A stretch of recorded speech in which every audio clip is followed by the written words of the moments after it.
here's the second of my Thundercats from the Thundercats Classic 8-inch line by Ban-Dai. And it's of course Tygra.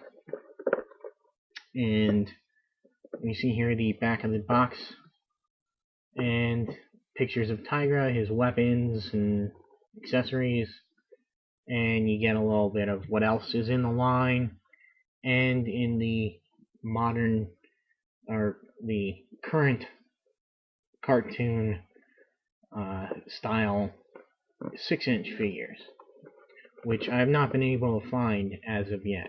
So, but yeah, great of box art. I don't know if I mentioned this in the Lion 01, but I seem to remember it being very reminiscent of the original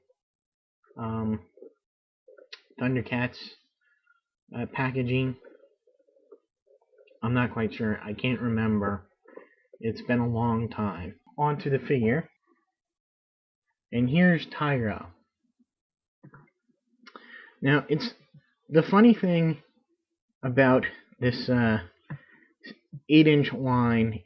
First two figures they selected for this line are the only two actual Thundercats figures that I had the vintage versions of. Yeah, I did not manage to get many of the Thundercats vintage toys back when I was a kid. So I'm hoping that this line continues on and I'm able to collect the main cast of the Thundercats at least. So I think that Tygra, it was probably my third favorite Thundercat. Lion has got to be first, and then Panthro. He's so cool that he's got to be my second favorite. Accessories, of course, he comes with his trademark whip here, which, although they've decided to do this for some reason in gray, the whip here is gray instead of blue like it was in the cartoon. I like how they've done the whip. They give you a lot of options for the whip with several different pieces that can connect to form the whip at different lengths or modes, I guess you would say. Of course, you have the unextended whip with the bolas right at the end of this little handle, and you can take that off, and you can take this off and attach the bolos to the end of this, like he's about to whip around like this, and the bolos extend out. Or you can take the handle and plug it into this side, and you can have the bolos already separating and extending out. Or you could actually have him kind of dual wield whips, which he never did in the cartoon, but you know, it's a toy. You can, if you want to, you can use your imagination. Like Lion-O, he comes with an additional hand for his right hand, and now I'm not going to replace it, but you know, the same system. There's a small ball joint. You just pull it on and put the other one, or pull one off and put the other one on.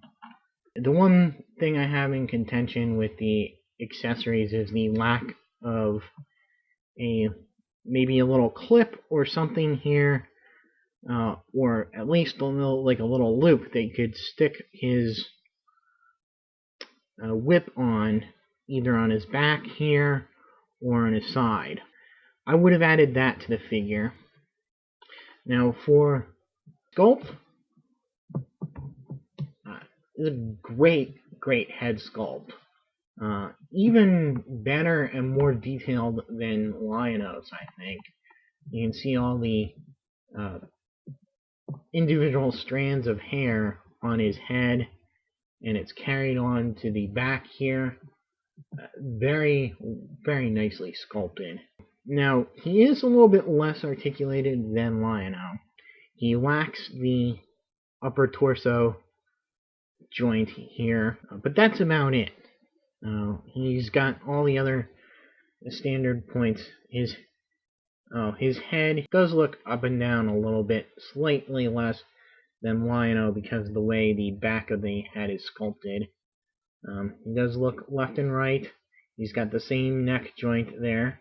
It is less springier than Lion-O's, though, for some reason. So he can stay positioned all the way down.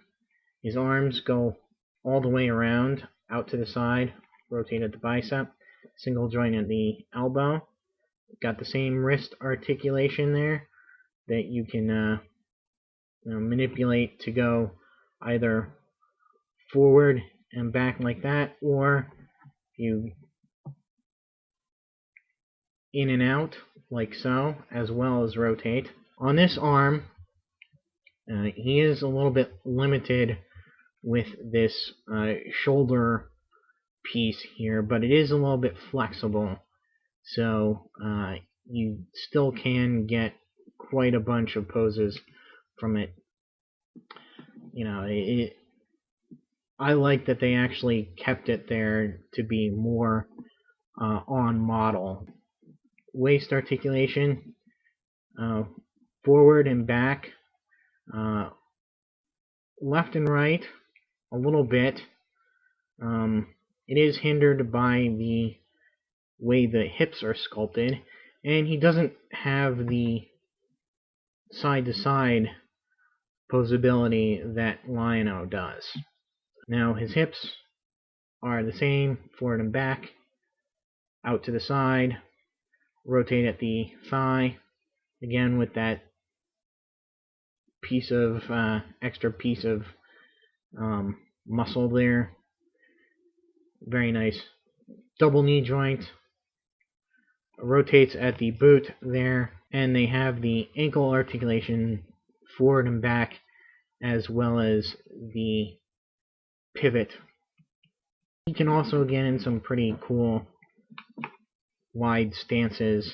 Both these figures are looking pretty good. I think I may have left it off the Lion-O. There are a few pieces of plastic where they should have been colored. Like his ankles here, you can see, are the light blue of his arms and legs here, instead of the purplish blue of these little boots or spats or whatever you want to call them. And his wrists are that same blue as well. They don't match either the hand or the orange of his arm there.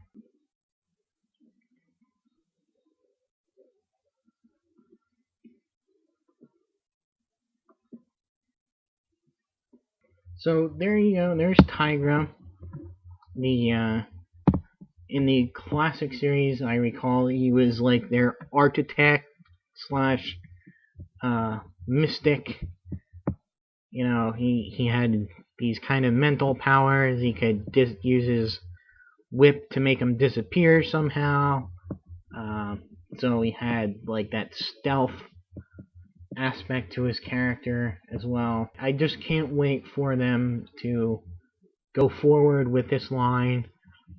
I really can't wait to get Panther out. I hope they do him and Chitara in the next wave. They really did a good job on these figures, and they have me for this line. So anyway, stay tuned.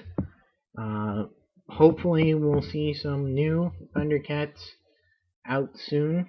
I know these guys just hit, but I hope they'll release the other wave or another wave before the holidays. So until my next video, I'll see you.